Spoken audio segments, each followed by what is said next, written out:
Okay बच्चों, अब हम 4.3 एक्सरसाइज का क्वेश्चन नंबर 6 कर रहे हैं।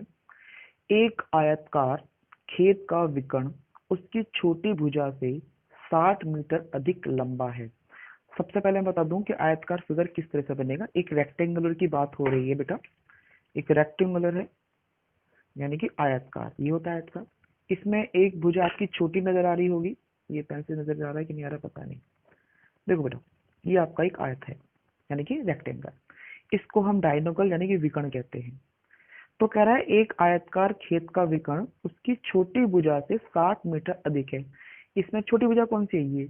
तो इसको मैं अगर x मान लेता हूं तो इसका विकर्ण जो है वो 60 प्लस x होगा, क्योंकि वो 60 मीटर अधिक बोल रहा है छोटी भुजा से। और बड़ी भुजा छोटी भुजा से 30 मीटर अधिक है। मीनिंग ये बड़ी भुजा है, ये छोटी भुजा है। अधिक मतलब ज्यादा। तो ये हो जाएगी x प्लस 30। तो ये विकर्ण को हम डायनोगल बोलते हैं, और ये आपकी लेंथ है, ये ब्रेथ है। ये सबसे छोटी भुजा है और ये आपकी बड़ी भुजा है और ये इसका डायनोगल है। तो खेत की भुजाएं ज्ञात करें। तो मेरे पास तीन चीज तो आपको दिख गई है, ये छोटी भुजा, बड़ी भुजा और विकर्ण। तो इनका नाम रख लेते हैं और लिख देते हैं फटाफट से। आप चाहो तो इसमें नाम कर सकते हैं, जैसे मैंने नाम रख दिया इसके अंदर। मैं यहाँ पे बना देता हूँ उसका फिगर को।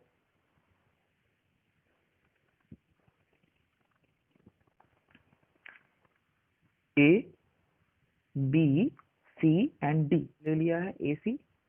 और मैंने क्या कहा था, इस छोटी भुजा को तो मैंने x मान लिया। विकर्ण हो गया मेरा 60 प्लस एक्स, और ये हो गया मेरा 30 प्लस एक्स या x प्लस 30, जो आपकी चॉइस है वैसे आप कर सकते हो। इसको भी आप x प्लस 60 कर सकते हो, ये तुम्हारी चॉइस है। ठीक है। तो इसमें पेंसिल शायद नजर नहीं आ रहा है तो पेंसिल लिख देता हूँ। x प्लस 30 और ये हो गया x प्लस 60, ये हो गया आपका x। ठीक है। अब इसमें लिख लेते हैं क्वेश्चन को। तो सबसे छोटी माना, हल कर रहे हैं। माना सबसे छोटी भुजा, जिसका नाम क्या है, BC, बराबर है x। और बड़ी भुजा बराबर जो कि है DC, वो है x प्लस 30। तो मैं यहाँ पे DC नहीं लिखा तो आप लिख सकते हैं यहाँ पे DC। और विकर्ण, विकर्ण मतलब AC, बराबर दे रखा है x प्लस 60। ये मुझे गिवन है। ठीक है। आप इसे मीटर मान सकते हो कुछ में, तो ये मीटर में है तो मैं इसको मीटर लिख देता हूँ सबकी तरफ। अब पर्सन क्या कहता है? पर्सन अनुसार कह रहा है कि मुझे इसकी भुजा निकालनी है। अब भुजा निकालने के लिए एक आयत जो होता है, आयत जो आपको दिख रहा होगा, उसमें 90 डिग्री का एंगल बनता है, यानी कि पाइथागोरस थ्योरम। तो हम इसे पाइथागोरस थ्योरम यूज करेंगे। Pythagoras theorem.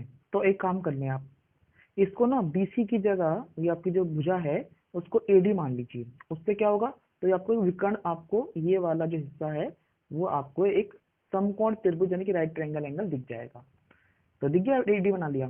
तो मेरा पाइथागोरस थ्योरम में क्या हो जाएगी कि AC का स्क्वायर बराबर है AD का स्क्वायर प्लस DC का स्क्वायर।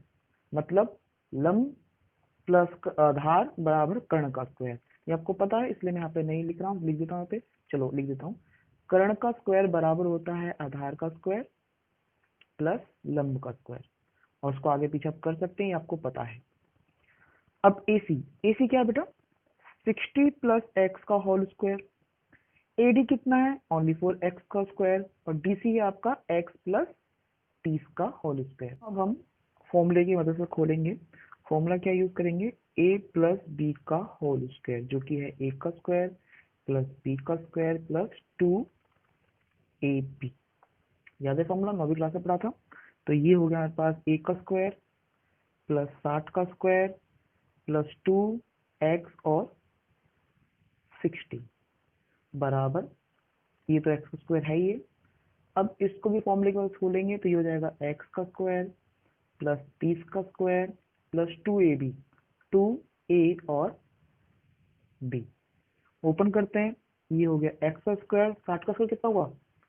3600 प्लस 2 की 6 से गुणा करें और 60 से गुणा तो 120x बराबर है एक्स का स्क्वायर प्लस 900 प्लस 60x।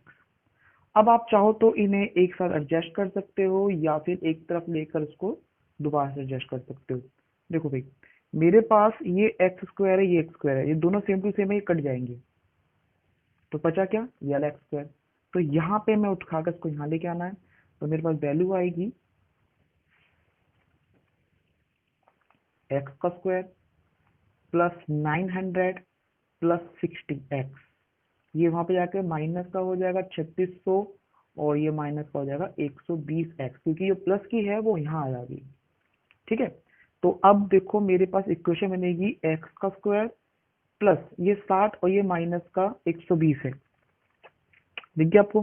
तो ये बड़ा है तो मेरे यहाँ पे माइनस का लगेगा, माइनस का 60x और ये हो जाएगा माइनस का 2700 बराबर 0। ये समीकरण बन चुकी है। अब आपको इसे कोई भी विधि से सॉल्व करना है। मैंने आपको बताया मुझे डी का फॉर्मूला क्यों इजी लगता है, क्योंकि आपको बहुत आसान है। तो मैं यहाँ पे डी बराबर डालूंगा बी स्क्वायर माइनस 4ac। आप चाहो तो यहाँ रफली वक्त लिख सकते हो कि a बराबर 1 है, b बराबर माइनस का 60 है और c बराबर माइनस का 2700 है। थोड़ा बड़ा बनेगा, देख लेते हैं। तो ये हो गया माइनस का 60 का स्क्वायर माइनस 4 1 एंड सी है माइनस का 2700। तो 60 का स्क्वायर तो 3600 हो गया और इसकी 4 से गुणा करते हैं तो ये आएगा 4 सत्ते 28, 2 लगा, 4 दूनी 8 और 4 दूनी 8 और 10 1010 और इसका टोटल हो गया, और इसको माइनस माइनस प्लस करेंगे तो इसका टोटल हो गया 400 3 एंड 4 1 14400। ये डी आ गया है, डी बड़ा है 0 से, इसका मतलब इसका हल होगा। अब आगे चलते हैं, अल्फा बीटा निकालते हैं इसके, चलते हैं। रूट्स मतलब अल्फा बीटा, उसका फॉर्मूला क्या था, minus B plus minus root D upon में 2a। तो माइनस बी, बी तो हो गया आपका माइनस का 60 प्लस माइनस जो डी है वो है 14400 बटे में 2 और ए कितना था आपका 1 था।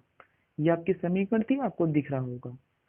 अब इसको सॉल्व करके माइनस माइनस क्या हो गया, प्लस 60 हो गया, प्लस माइनस 1400 का हो गया 120।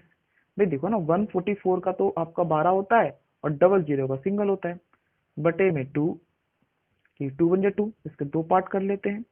तो ये तो हो गया 60 प्लस 120 बटे में 2, एक है 60 प्लस सॉरी माइनस 120 बटे में 2, तो ये तो हो गया 180 बटे में 2 यानी कि 90। और यहाँ पे क्या होगा, माइनस का 60/2 यानी कि माइनस का 30। कोई भी लंबाई माइनस में नहीं हो सकती है, तो हम कह सकते हैं कि X not equal to minus 30 होगा। मतलब पॉसिबल नहीं है कि कोई भी भुजा माइनस में हो। तो हम कह सकते हैं कि सबसे छोटी भुजा जो है, सबसे छोटी भुजा बराबर है 90 मीटर की। ठीक है, और जो बड़ी भुजा है वो 90 प्लस 30 थी यानी कि 120 मीटर की हो गई। और जो विकर्ण यानी कि डायनेगल जो था वो आपका दे रखा था 90 प्लस 60 यानी कि 150 मीटर का हो गया। तो ये मेरा आ गया आंसर। ठीक है, अब इसको आप कॉपी करेंगे और लाइक करें, शेयर करें, सब्सक्राइब करें। और आपको कोई प्रॉब्लम हो तो प्लीज मुझे कमेंट बॉक्स में कमेंट कर सकते हैं।